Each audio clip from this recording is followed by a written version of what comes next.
Good morning, everyone. This is Celeste from Z-Freaks Tribe of the Philippines, and welcome to Celeste Fashions. Today, we have someone really special for everyone, the person who made super trading a thing.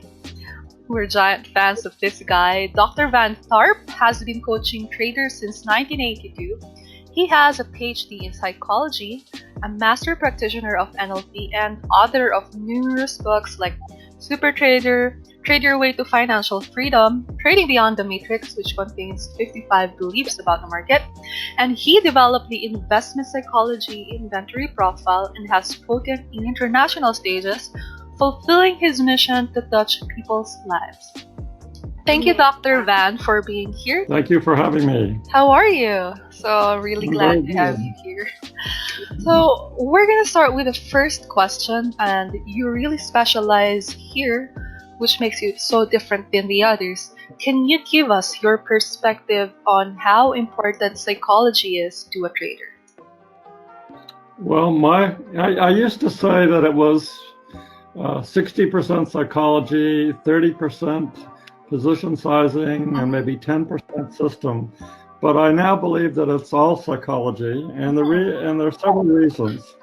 First, when I model things, the model is you find a number of people who do things well. You find out what they do in common. So what are the common tasks that they do? And then you find 3 ingredients for each task. Those ingredients are beliefs, mental states, and mental strategies. And those 3 things are all psychology.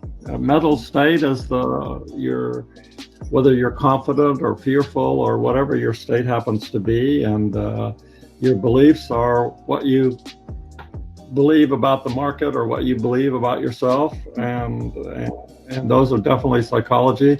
And the mental strategy is the sequence of your thinking. So they're all psychology. And so that's why I think it's 100% psychology. In addition, many of the core religions of the world say that our everyday experience is an illusion. Buddhism and Hinduism call it Maya.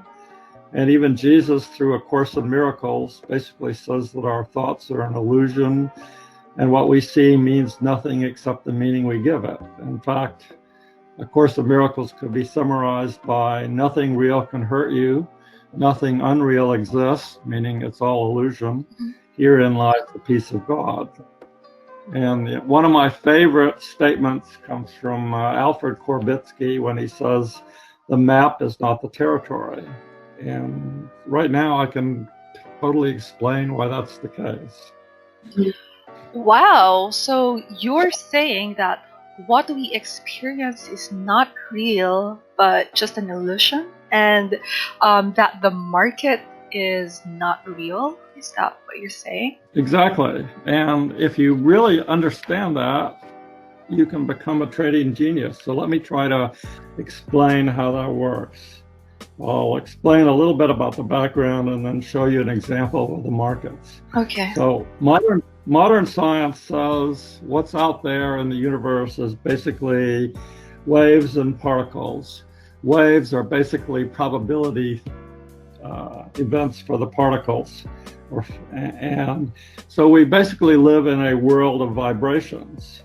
And now we have senses in the body that can process those vibrations, translate it into something we can understand. But it's also often said that I've heard estimates that we experience less than a trillionth of what's out there. Maybe it's more than that, but it's still a very small portion of what's out there. And we do something like we take an electromagnetic wave and then turn it into electrochemical stimulation. So, for example, you have a wavelength that's 650 nanometers. That hits the R cone in the back of the retina and turns it into a particular sensation as a body.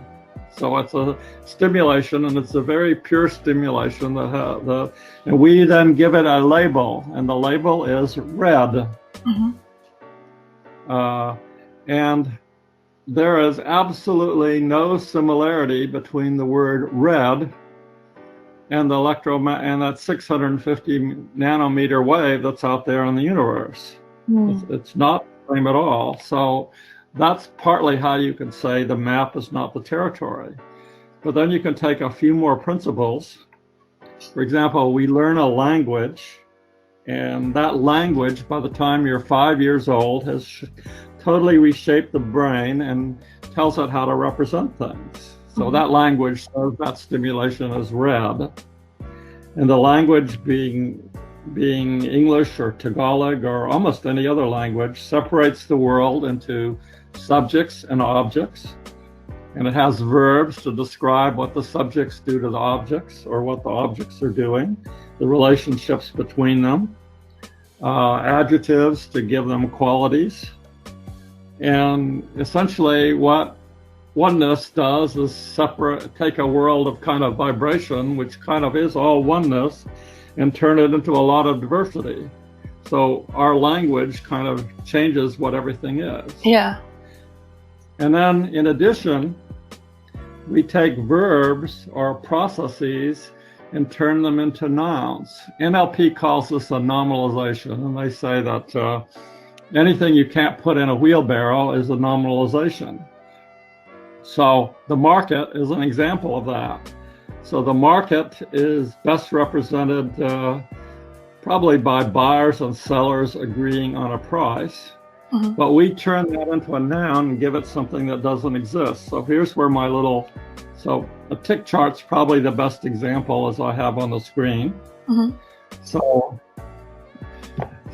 here's an example of a tick chart. You can see down in the right-hand corner, there's some 10-second time periods, and there's a whole bunch of ticks that fill that time period. And if you just looked at that, it would be pretty random. It's like, what does that mean? It's hard to take a meaning out of it. But we do something else. We don't look at that. We decide that certain ticks have more meaning than others. So the highest one and the lowest one have a lot of meaning, and the close and the open have a lot of meaning. So what do you do there? You take that random bar of ticks, and it suddenly becomes that candlestick, which happened to close higher than it opened. So we fill the candlestick and make it green. And suddenly you go, oh, there's that little body, and the body's toward the bottom, and it's higher and lower. Now it means something to me. But you can see what I just did. All I did was make certain ones more prominent than others. But if you go back to that chart, if you look at the open, it could have been the wrong one circled, but it could have been supposed to be the one next to that one that's circled, but it could have been any one there. There's several that could have been open at any place. The close could have been there's several of them that could have been the last one. The high and low are a little bit more obvious, but they were almost randomly taken out. And what's even more important is, you selected some random time frame and said, this is what's important, like 10 seconds. You might take a day, and then it makes a little bit more sense. But in this case, I took 10 seconds. So when you're looking at that chart, it's when you look at the candlestick instead of the raw ticks, you're ignoring that you're saying the first chunk doesn't have any meaning with respect to the second chunk, and no one in engineering would do that. You might average the close on a number of bars and say that means something. We call it a moving average. What if you got the birth rate and mortality rates from 1960 to the present, and you put them into bars and decided they were trends? So, you can begin to understand, what we do with this and how it's all kind of made up. So the point is, the market is a process. It's not a noun. It doesn't exist as a thing. It's just an ongoing process. But we turn it into a thing through the language process of nominalization, and then represent it in some way. And the representation might be best representation might be the pure tick chart, but that's just a map. A map's not the territory. So you could have the tick chart then as a way of representing it, or then you could have a candlestick chart, or then you could have moving averages for the candlesticks or various oscillators or all of those things, all of which is trying to give it meaning. And the important point is they're all maps, and the map's not the territory. And as you really begin to get that, it becomes really, really significant. So some maps are useful, some aren't. The utility of maps changes over time with the dynamics of the system. And, the market's just one of many systems involved in your trading. The market's a system. You're a very complex system. The system you're using is a system. None of it's linear, it's all dynamic, it's all interacting. So does that make a little more sense, or does it get it really confusing? Well, it gives you a different perspective than usual about how we all just try to make things up so we can understand it in our own way. Let's make it even more concrete for you, because in my opinion, there are a lot of nominalizations that you can put in a wheelbarrow. So, for example, you're a nominalization. You go by the name Christine, and that turns you into something solid. And then that solid thing has a lot of beliefs and things, and thinks it's real, that it is Christine, but really it's an ongoing process. Oh, okay. Now that makes more sense. And that process changes all the time. So you're an ongoing process, the market's an ongoing process, everything's an ongoing process. And the key example of that is really understanding that the map is not the territory, but you can find useful maps. Useful maps are ones that give you, well, they're valuable for you and they're valuable for other people. They're just valuable for you. I'm not willing to call that useful. It has to be valuable for people as a whole. So let me give you an example now of say, a useful map. I'll give you 5 rules that should allow anyone to make a fortune. And then we can talk about why it's difficult for most people to apply them. Now remember, this is all made up. I'm making it all up, but it's 5 rules, and if you can understand it, you can see how people could make a fortune. So the first rule is never enter a trade without knowing when you're wrong and when you should get out. So this is what I call your initial risk. We use the word R as a symbol for that. So your losses should be 1 R or less. So you have some point where you arbitrarily decide that your reason for entering the trade no longer exists and you should get out. Second, don't enter a trade unless you think you have a profit potential of at least 3 R. So you can invent some numbers like prior highs, support and resistance, Fibonacci numbers, all sorts of things that give you some reason to think that if you're right about the trade, you could make at least 3 times your initial risk. And then that leads to the third rule, which is to start thinking in terms of R multiples and to understand the expectancy of your system, which is the average R multiple. So, for example, let's say you had 10 trades and you were wrong 60% of the time. You lose 1 R each time. and you make 3R 40% of the time, then your expectancy for the 10 trades, you make 12R when you're right and you lose 6R when you're wrong. So that leaves you a total of 6R. So you're making 6R per month, or so you're making 6R per 10 trades. So the next rule is to understand your position sizing. Mm-hmm. And let's say your rule is to risk 1% of your equity per trade. So if you have $100,000, you're going to risk 1,000, which means that if you get stopped out, 1R represents $1,000. I won't get into the math of all that right now, but it's pretty simple. And then remember that this is a set of rules that you've made up, and that's all something you do. But if you think about it, so you make 10 trades a month. You make 6R on the average from the 10 trades per month, which means at the end of 6 months, without compounding, and of course you'd get the benefit of compounding, you'd make about 72R per year, which is superb trading. So, there's a simple set of rules that's useful, that works. Everybody should be able to follow them. And if you did, you'd be a trading genius. So yeah, why can't everyone do that though?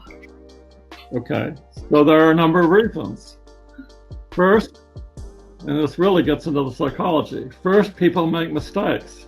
I define a mistake as not following your rules. And I think from what I've seen, I could coach people just based on mistakes by looking at their trading and saying, here, let's have written rules, and when you don't follow your written rules, that's a mistake. If you don't have any written rules, everything you do is a mistake. And then have people keep track of the R multiple value of their trades. And let's say a mistake ends up for one particular person being worth 2R. So they lose 2R every time they make a mistake. And they make 3 mistakes in 10 trades, which is pretty average. Well, 3 mistakes in 10 trades is worth 6R. That was your profit from 10 trades. You just lost it all. So that's one reason people make mistakes. Second is there are different market types. And, bull, bear, sideways under, say, quiet and volatile conditions. That makes 6 market types. Yeah. And what works in one market type isn't going to necessarily work in another market type. And most people don't get this at all. I think there's one market type and their system should work at all market types. So you get a roaring bull market. Everybody thinks they're a genius. And then it turns to a bear market or a volatile sideways market, and they lose everything and then wonder what happened. Well, the market type changed. You need different rules or different ways of applying those rules under different market types. The third reason has to do with position sizing. It's probably, besides the U factor, it's the second most important factor in trading. 90% of the variance in performance is really due to position sizing. And I gave an example of 1% per trade. Let's suppose you did 5% per trade. Yeah. And you had a long losing streak of, let's say 10 losses in a row.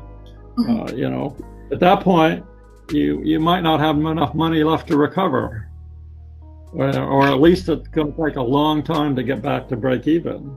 And then the fourth reason is personal responsibility. So most people don't recognize it's all them. They see it all as being out there in the universe. There is a magic system, if I could just find it, instead of understanding that it's all made up. And so you need useful rules to apply.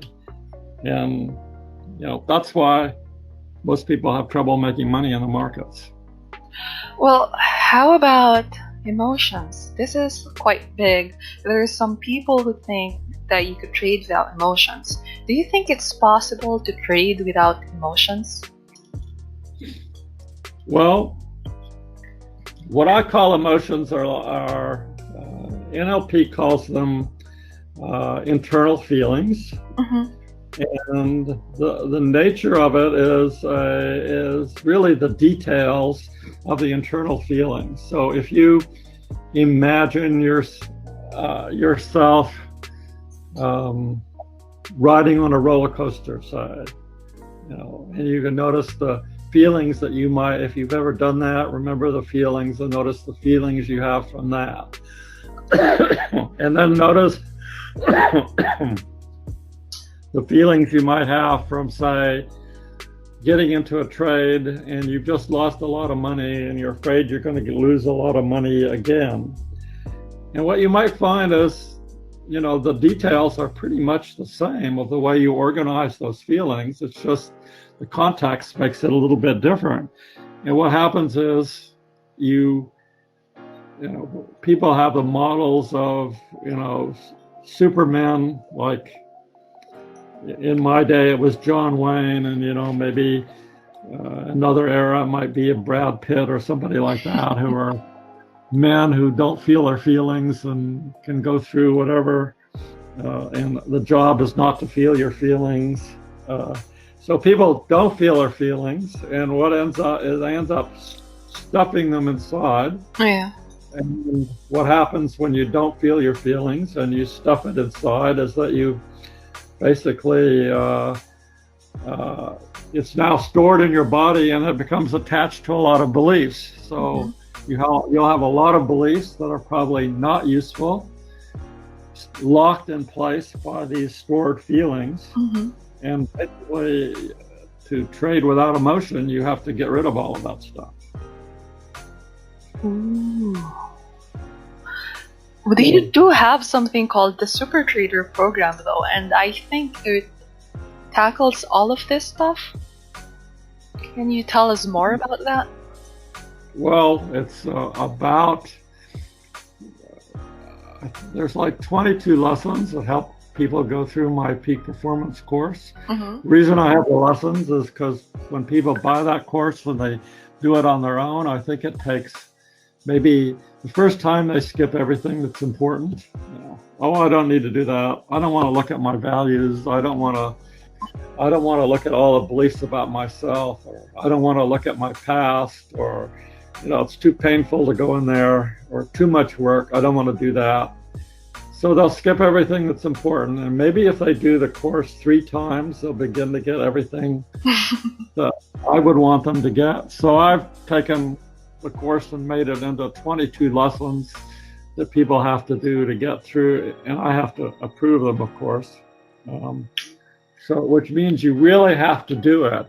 It takes over 1,000 hours to do those lessons. But wow. At that point, you really pretty much have all this negative stuff.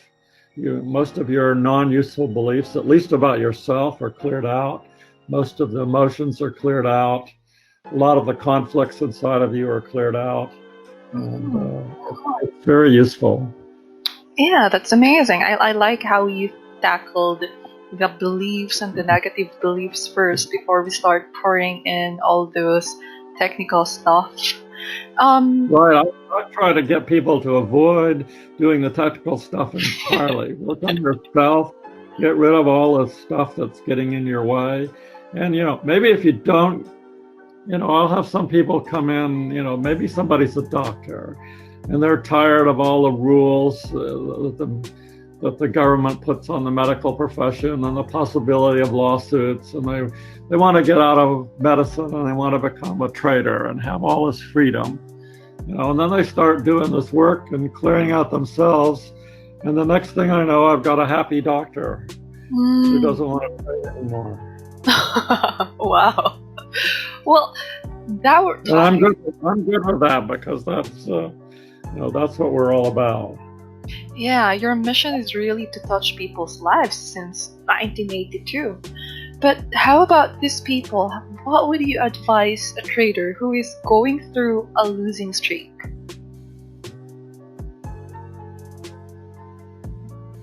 So, if you've done everything I've suggested, the losing streak, you should have.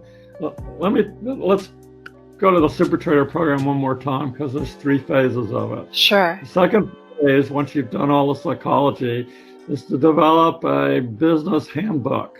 It's like kind of the most important document you could do, and it answers lots and lots of questions that you might have about your business and your trading business.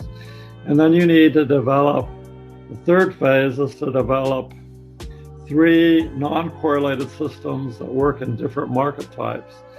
And when you have those systems, you need to know how those systems are going to perform, what kind of trading streaks they're going to have, what's going on. And when you start thinking about this stuff in terms of statistics and probability, it's like, so you have a system, maybe you have a system that's right 30% of the time, makes 5 or 6 R every time you're right, loses 1 R when you're wrong. Yeah. So that would give you 6 R would give you 12 R out of 10 trades. But you're wrong 70% of the time. Well, you're going to have some huge long streaks when you're wrong 70% of the time. Yeah. And you just need to know that. If you know that, you know what you're going to be dealing with. You're going to deal with long streaks. Is your position sizing such that you can tolerate those long streaks? Then you can deal with it. But if you haven't done any of this homework, I think maybe there's one more reason why people can't follow those rules, and that's that they don't understand that trading is as much a profession as any other profession. Oh, I agree. That you need to spend a lot of time thinking about it. If trading were easy, big money would basically say, well, you have to pass lots of tests to be able to trade, and if you pass all those tests, then you can work with us and make money for us, and we'll give you a good salary.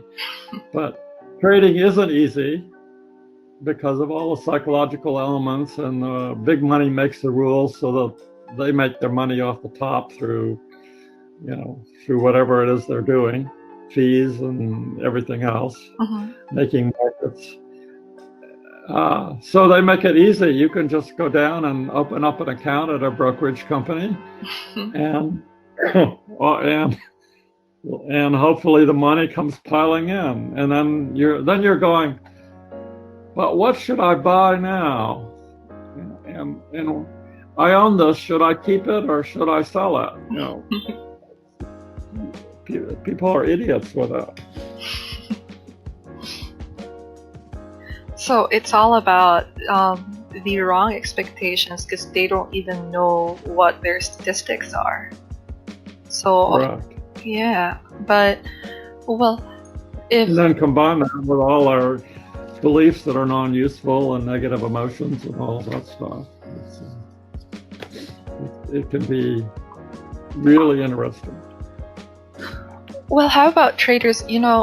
I think it's quite normal for traders to feel some sort of greed or the need to win, but it does not serve the trader at all. How do you suggest the trader overcome these feelings? Okay, well, there's again, this is just a model. It's a useful model, but David Hawkins came up with the model of human consciousness. So human consciousness, the way I describe human consciousness is it's your awareness of what's going on inside of you, and up to a certain point, and at another point there's basically nothing going on inside of you. You're just tapped into source. But his scale of consciousness goes from 0 to 1,000. It's a log scale. Yeah. In 1,000, you get, great beings like Jesus or Buddha, or you get or Siddha Yoga or somebody like that. And at 200 is like the dividing line between constructive consciousness and destructive consciousness. Mm-hmm. Most of the human race is still below 200. And I think fear comes in at like 75 to 100, and greed comes in at 125. Oh. So it's basically negative consciousness on that scale.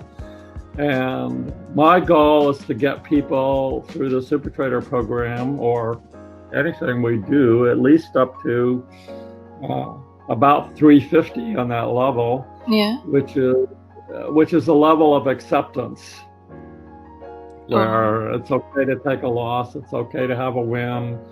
You understand what your system will do, and because greed is definitely negative consciousness and destructive. So overcome greed is just one of the steps of working on yourself a lot. What mental techniques can a creator apply so they could stay patient throughout the journey? Because I know it's going to take a long time. I was looking at the Super Trader program. There's 1, there's 2, there's 3. How could a trader stay patient in all of this, from being such a newbie up to a point where they can become a high-performing trader? Well, it gets down to, I just wrote a new volume to the Peak Performance course. I was in India for about 7 weeks at an Ayurvedic clinic, and basically it was a little bit like I was in a 10 by 14 room eating food that I didn't like, and I came out of the room maybe 2 hours a day to do some massage therapy, and about once a week I'd go shopping or something. And so I wrote a book that probably would have taken me 4 or 5 months to write here at home. But because I was in a situation where I had to motivate myself, it's all on self-motivation. And it has to do with finding your purpose and understanding your values and doing things with respect to your values. And when you understand what's important to and what your purpose is in life, then you pretty much will do anything it takes to find that.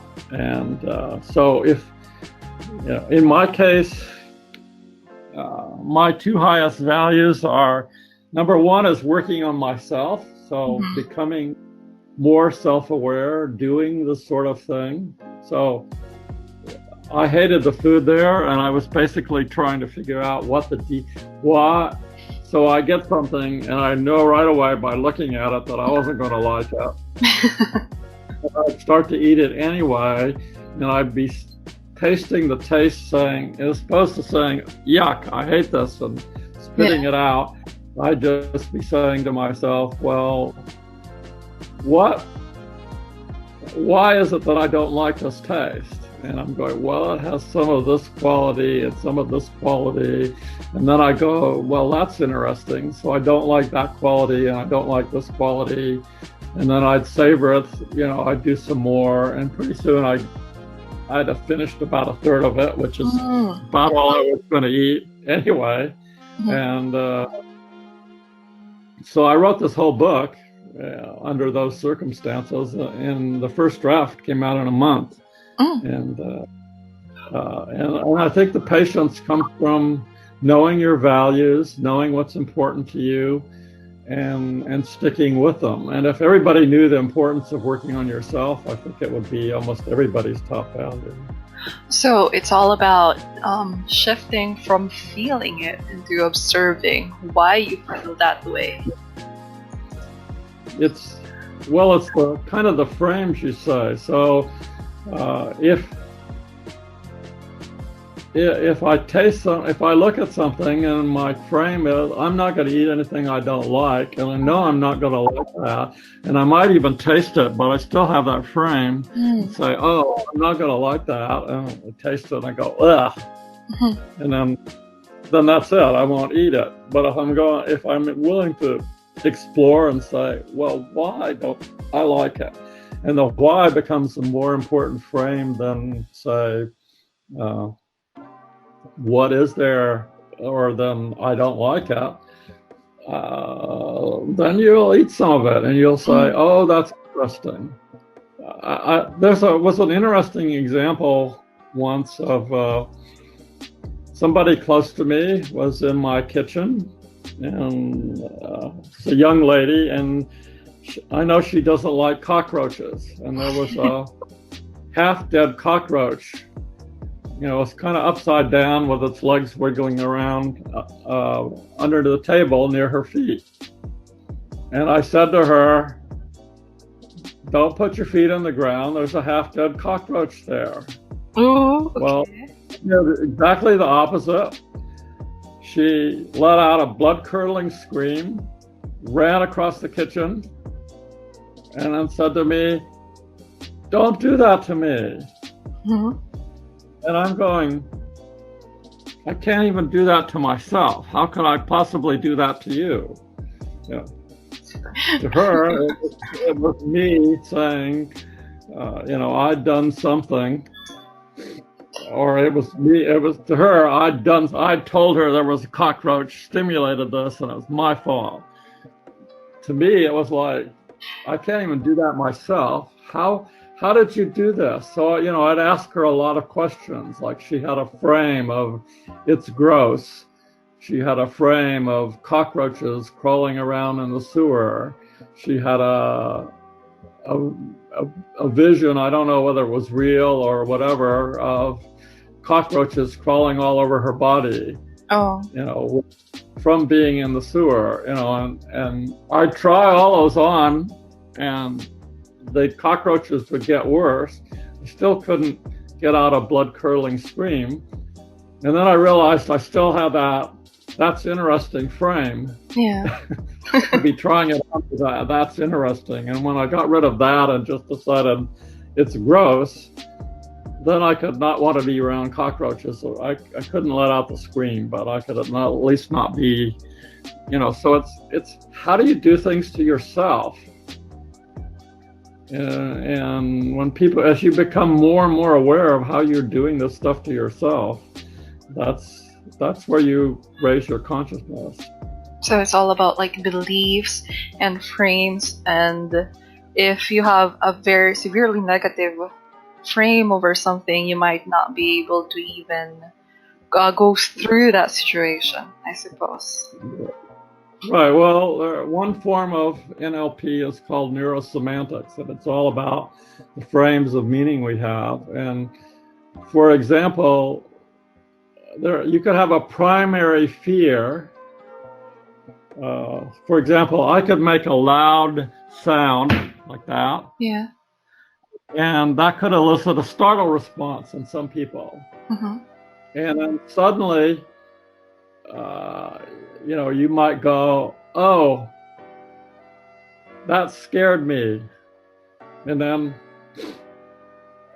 you could judge it a little bit and say, Van did that. Mm-hmm. Van scares people. And then judge it a little bit more and go, Van's a bad person. He scares people. We should eliminate people like Van from the world because he scares people. And then you put another frame around it and go, well, I hate to, I'm afraid of being scared again. So now it's not even the original frame with a lot of generalities. You've got a bigger frame of I'm scared of being scared again. And then you might go, oh, I hate it when I become scared of being scared. So now you've taken our frame up 3 levels, and to me, that's what causes mental illness. Oh, okay. So if you take it down and go, you could have a frame of, that's interesting, or you could have a frame of, how did I do that? Or you could have a frame of, one of mine is the what is perfect, and I just have to figure out what the gift is in this, and it changes everything. Well, let's back up a little bit, and I have this question from one of the traders I know, and he'd like to know, how can a trader deal with missing a good trade? Well, is your rule. Mm-hmm. So one of my super traders has probably been one of the best traders in the world. He used to have a company with over 600 employees, and he designed this magic system, and it was driving him nuts because he had a belief that he had to take every trade. Yeah. But he had all kinds of time frames that were operating. Now, if he and the trades were happening all over the world, at all hours of the day, and it was basically impossible to have every time frame. So, as long as he had a rule, I have to take every trade, that was ridiculous. Mm-hmm. But if he said, okay, I'm going to take a long-term perspective, I'm going to do a weekly time frame, I'm going to take every trade that operates within the weekly time frame, which is what I changed him to, then it was legitimate, and then it was not nearly as stressful, and he didn't miss trades from then on. Oh, so it's all about filtering.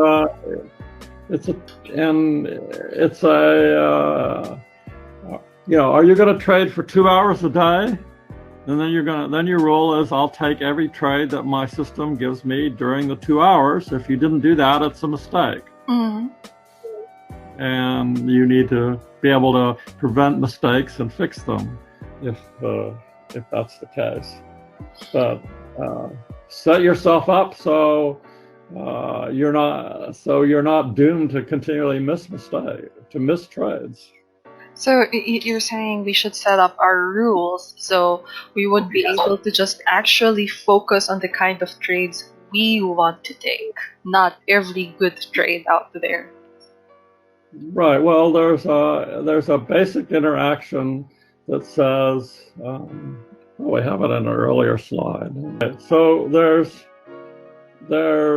3 circles there. There's yourself, there's the market, and the system. So your system has to fit the market type. Mm-hmm.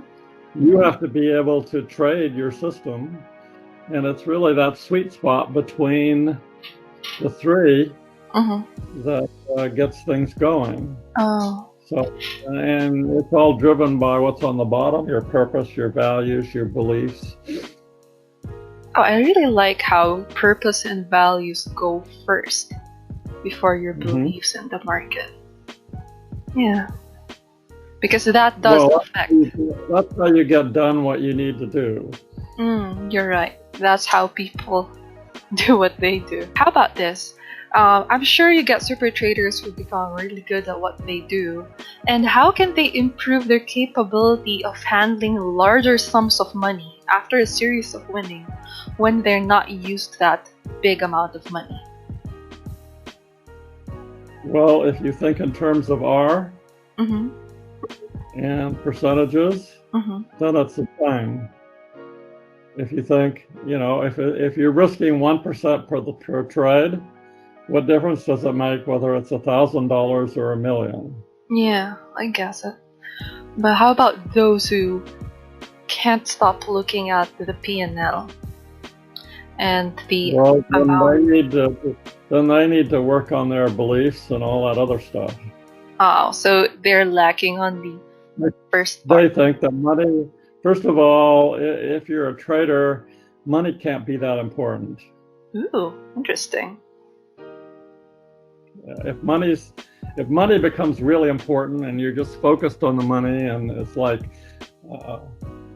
let's say you're trading full time. You have $100,000 in your account, and you need to make 100% every year to live on. Wow. It takes $100,000 to live on it. Okay. Well, you're almost guaranteed to fail if that's the case, because it's just way too important to you in that particular situation. So you got to be in a situation where it's not that important. Ooh, so for you to properly trade, you have to make sure money does not take a controlling importance or value in your life. Correct. Then, okay, we're almost done. This is second to the last question. What would you advise a trader on the verge of quitting?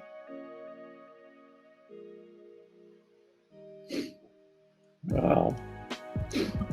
Well, probably they haven't done anything that I've suggested, and I would probably recommend that they quit. And if they want to be in trading again, do all the things I've suggested. So it's all about giving up their old stubborn ways. Is that so? Clearing themselves out, becoming aware, having maps that are useful, that work. You know, the more maps you have, like models. So everything I've said is all made up. Okay, it's just useful. But you know, Hawkins scale of consciousness, I don't know that exists. It's just useful to talk about it. It's, the rules of thinking in terms of R multiples and position sizing, it's all made up, but it's just useful. And so if you have lots and lots of useful maps that tend to make people money, you know, that's what produces a trading genius. Or almost anything for that matter. But you have to realize that's all made up and none of it's real. Oh, do you think what really happens when you get that awareness is what you end up understanding is that what most people believe in the world, the way the world runs, is on a whole bunch of not useful beliefs. And if you can step out of those not useful beliefs that most people have, you'll be way ahead of everybody else. Well, you go to a bank, for example, to learn about trading, or you go into a brokerage company to become a broker and learn about trading. You're going to learn a lot of things that aren't very useful. Well, do you think there are people who are not just meant to be a trader? Probably. I mean, if it's not your passion, if you don't like trading, I mean, I can't imagine my wife ever being a trader. It just wouldn't work.